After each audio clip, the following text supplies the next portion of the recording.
नमस्कार दोस्तों। आज 20 मार्च है और आज के द हिंदू में क्या और क्यों पढ़ें इसे लेके हम फिर से हाजिर हैं। आज भी आपको पहले पेज पे कोई भी न्यूज़ नहीं पढ़नी है। आज आपको सीधे पेज नंबर 6 पे जाना है और पेज नंबर 6 में क्या है, slow steps to India China border quality, है ना। जो हम लोग मतलब बहुत कम अभी जो कदम उठा रहे हैं, बहुत ज़्यादा नहीं उठा रहे हैं, इसी पे बात की गई है। India and China appear to be moving towards a new modus vivendi to maintain peace and tranquillity along their disputed. मतलब तो वो हम उसके तरफ बढ़ तो रहे हैं, पर बहुत ही जो छोटे कदम है, या एक तरीके से कहें कि बहुत तेज़ी से इस पे काम नहीं कर रहे हैं।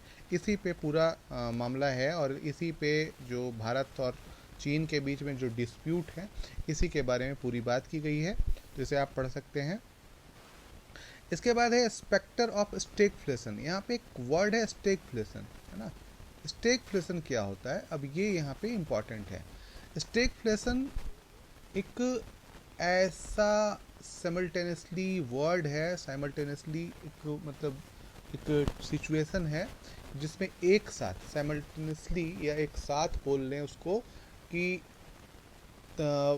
मुद्रास्फीति भी बढ़ी होती है, जैसे इन्फ्लेशन रेट भी बढ़ा है ना। इन्फ्लेशन रेट बढ़ा हुआ होता है और साथ ही साथ अनएम्प्लॉयमेंट भी बहुत ज़बरदस्त होता है। अनएम्प्लॉयमेंट भी जो होता है वो बहुत ज़बरदस्त होता है, बढ़ा हुआ होता है। एक तरीके से ये महंगाई दर भी बढ़ी है ना।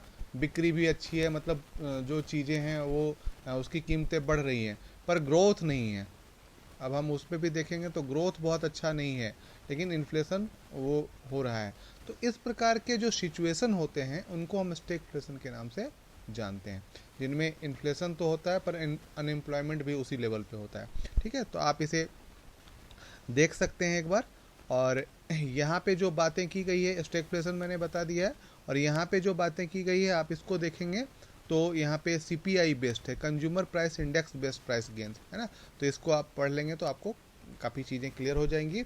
इसके बाद जो है पेज नंबर 6 पे ही है, moving forward A newer concept of UHC, है ना। यूएचसी, ठीक है, यूनिवर्सल हेल्थ कार्ड की बात है, हेल्थ केयर कवरेज की बात है। तो इसी पे बात की गई कि जो मतलब राइट ऑफ लाइफ है, या एक तरीके से जो जीवन का अधिकार है, क्या कॉन्स्टिट्यूशन देता है हमारा। और इसी पे मतलब जो भारत सरकार द्वारा यूनिवर्सल हेल्थ स्कीम की बात की गई थी, है ना।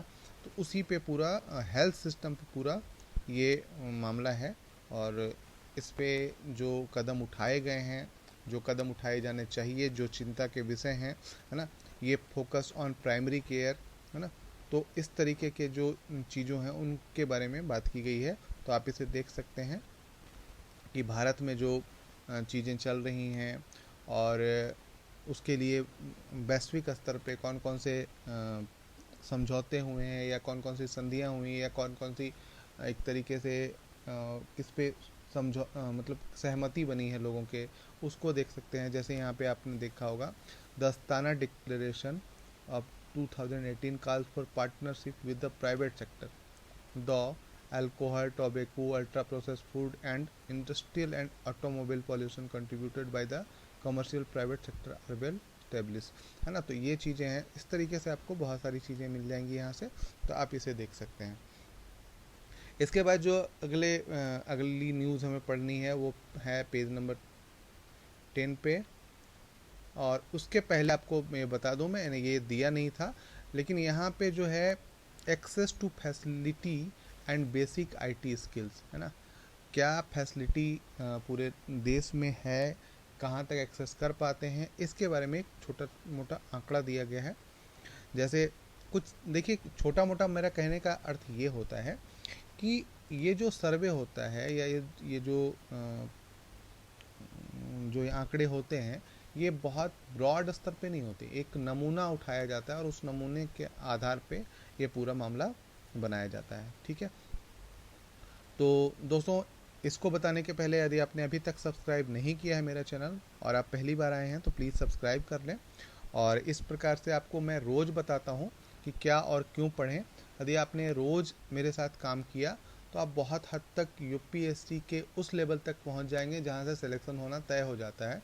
तो आप रोज़ काम करें। मैं बताऊंगा नहीं, मैं पढ़ाता नहीं हूँ पूरी तरीके से, मैं एक एक करके डिस्क्राइब नहीं करता हूँ। इसलिए डिस्क्राइब नहीं करता हूँ क्योंकि आप फिर मेरे आदी बन जाओगे। मेरे आदी मत बनो। आपको पढ़ना पड़ेगा डेली, और डेली पढ़ेंगे और आप मेरे साथ काम करेंगे तो विश्वास कीजिए आप इस लेवल पे पहुंच जाएंगे कि मेरे कहने के पहले ही आप समझ जाएंगे कि आज क्या पढ़ाएगा ये आदमी, है ना। तो इसलिए आप इन चीज़ों को देखिए। जैसे यहाँ पे percent of household with principal source of drinking water outside premises, मतलब घर के बाहर, है ना, ड्रिंकिंग वाटर के लिए जानते हैं। तो यहाँ पे देखिए, यदि हम पश्चिम की बात करें तो पश्चिम में भी 45% तक है। लेकिन यदि हम ईस्ट की बात करें तो झारखंड और उड़ीसा की स्थिति बहुत ख़राब है। यहाँ तक एक 65% और 65-70% के बीच में पहुँच जाता है। छत्तीसगढ़ की भी स्थिति खराब है। आंध्र प्रदेश की स्थिति भी खराब मानी जा सकती है ना। नॉर्थ ईस्ट में भी राज्य हैं जो, लेकिन नॉर्थ में जो है वो स्थिति ठीक ठाक मानी जा सकती है। साउथ की स्थिति भी हम कमोबेश कह सकते हैं, पर नॉर्थ की स्थिति जिसमें हरियाणा, उत्तर प्रदेश, ना, उत्तराखंड, बिहार, ये जो राज्य आते हैं उनकी स्थिति ठीक ठाक है। ठीक है। तो इसी प्रकार से और यहाँ पे देखेंगे तो percentage of person reported have access to pipe water in dwelling और यार्ड प्लॉट इंडिया, है ना। इस प्रकार से हम देखेंगे तो बहुत कम लोगों को है झारखंड में, असम में बहुत कम लोगों को है, यूपी में है ठीक ठाक। पर जो ये राज्य हैं वेस्ट के पश्चिम के राज्य, गुजरात, महाराष्ट्र, है ना, तो उनके पास ठीक ठाक है। नॉर्थ के राज्य भी कुछ तो ठीक हैं, है ना। तो उसके बाद सेंट्रल में जो छत्तीसगढ़ एमपी है उनकी भी हालत बहुत अच्छी नहीं है। तो इसी प्रकार से आप यहाँ से देख सकते हैं। साथ ही साथ आपको यहाँ पे एक कैटेगरी मिल जाएगा। देखिए वेस्ट में 4 राज्यों को लिया गया है ना। अब 4 राज्य कौन है? तो गुजरात, राजस्थान, महाराष्ट्र और गोवा को लिया गया होगा। ठीक है। साउथ में आंध्र प्रदेश, तेलंगाना, तमिलनाडु, केरल और कर्नाटक। नॉर्थ में उत्तर प्रदेश, बिहार, हरियाणा, पंजाब, हिमाचल प्रदेश, उत्तराखंड, जो भी लिया होगा, है ना। नॉर्थ ईस्ट में आप जानते ही हैं असम वगैरह। ईस्ट में झारखंड, वेस्ट बंगाल और उड़ीसा। सेंट्रल में छत्तीसगढ़ और मध्य प्रदेश। ये बहुत शानदार वाला मामला ये भी दे दिया गया है कि आप किसी राज्य को कैटेगरी में रख सकते हो। तो ये चीज़ें भी यहाँ पे है। और बाकी जो यहाँ पे आप देखें कि percent of household which use firewood, chips, crop residue to cook India, है ना। तो इस प्रकार से आप देखेंगे झारखंड का जो प्रतिशत है वो 55% तक है। उड़ीसा का प्रतिशत 65 से ऊपर, छत्तीसगढ़ का परसेंट भी बहुत ऊपर है। लेकिन तेलंगाना का परसेंट देखेंगे तो वो 10% भी नहीं है ना। वेस्ट में भी देखेंगे तो महाराष्ट्र में भी कम है, और एक राज्य तो ऊपर है, तो ये राजस्थान हो सकता है ना। तो इस प्रकार से हम इसको आधा घंटा दे दीजिए तो आप ये चीज़ें समझ पाएंगे। ठीक है।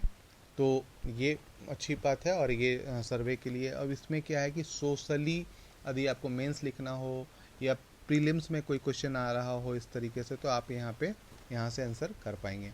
ठीक है। इसके बाद जो अगली न्यूज़ है वो है पेज नंबर 10 पे। तो हम चलते हैं पेज नंबर 10 पे, और यहाँ पे Japan PM Kishida to visit India today. आज जापान के पीएम आए हैं और वो पीएम से मुलाकात भी किए हैं। G7 ने G20 के लिए भी बात किए हैं। इंडो पैसिफिक टाइज एजेंडा के बारे में बात किए हैं। तो कल न्यूज़ आ जाएगी तो कल हम उस पर डिस्कस कर लेंगे। ठीक है।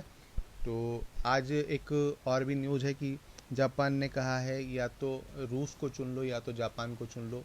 तो खैर वो तो बात अलग होती है, अखबार वाले थोड़ी अतिशयोक्ति की बात कर देते हैं। तो ये चीज़ें हैं, एग्रीमेंट होता है तो वो मैं कल बताऊंगा। ठीक है।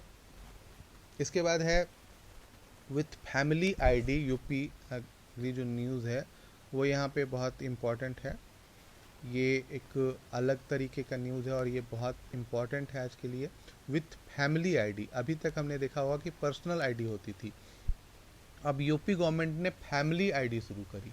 फैमिली आईडी का मतलब है कि एक परिवार में कितने सदस्य हैं। जैसे एक तरीके से ये एक राशन कार्ड का अपर ग्रेड है ना। राशन कार्ड जो आता था उसमें क्या होता था, फैमिली के सारे लोगों की पहचान होती थी। उसी को करने के लिए क्या किया, एक 12 डिजिट का फैमिली आइडेंटिफिकेशन नंबर स्कीम कर दिया है।